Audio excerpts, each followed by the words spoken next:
So this is Apeksha Agarwal, who is currently working as a self-employed photographer. So Apeksha, can you give us a brief of your career? So right after Cody, I graduated out of Cody. Like every other student, I went into business and management. I went to this university in the UK called University of Exeter. I did my entire undergraduate course over there. I came back home. I worked with my dad for a few years in sales. In 2016, I realized it was something that I just did not see myself doing for the rest of my life. And photography was something I was doing for a very long time. I was doing it for fun. We would go on family holidays. I would take photographs of when I was in Exeter, we had an Asian society. I would take photographs of all of my friends. I would take photographs of my family. That's just how I started getting into it. And I realized that I loved shooting people. While I was working with my dad up until 2016, I realized that maybe photography is something I want to pursue as a career. And I walked up to my dad and I said, I don't want to do this anymore. And he asked me very blatantly. He asked me, he's like, "So what are you going to do then?" And I said, "I'm going to do photography." And I was based in Mumbai at the time. And he said, "Where are you going to do photography? What are you going to do?" And I was like, "I'm going to go to New York, and that's what I want to do photography."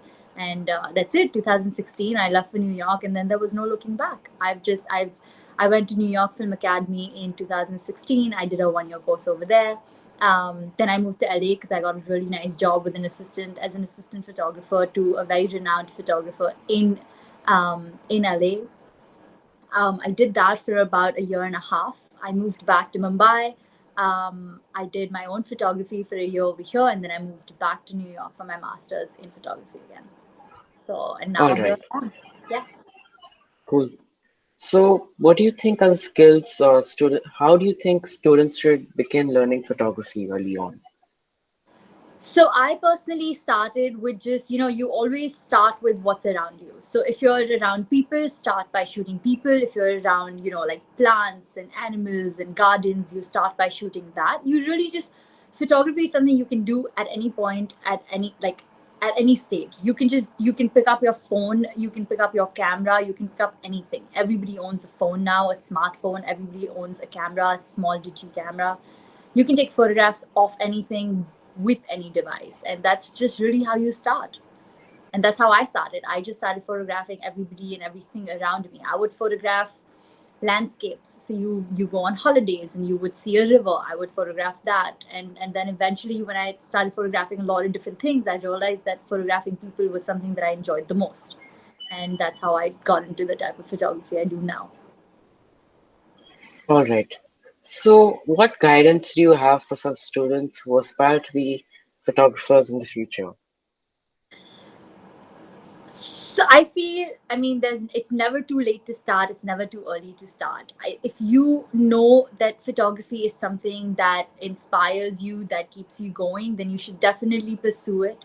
A lot of people think that photography is something that you can't make a career out of. That's wrong. Photography and videography go hand in hand. You can definitely put your foot through the door and you can start. And I mean, I started at a very late stage in my life after I finished business and after I finished working for a couple of years in Mumbai and doing a whole bunch of things.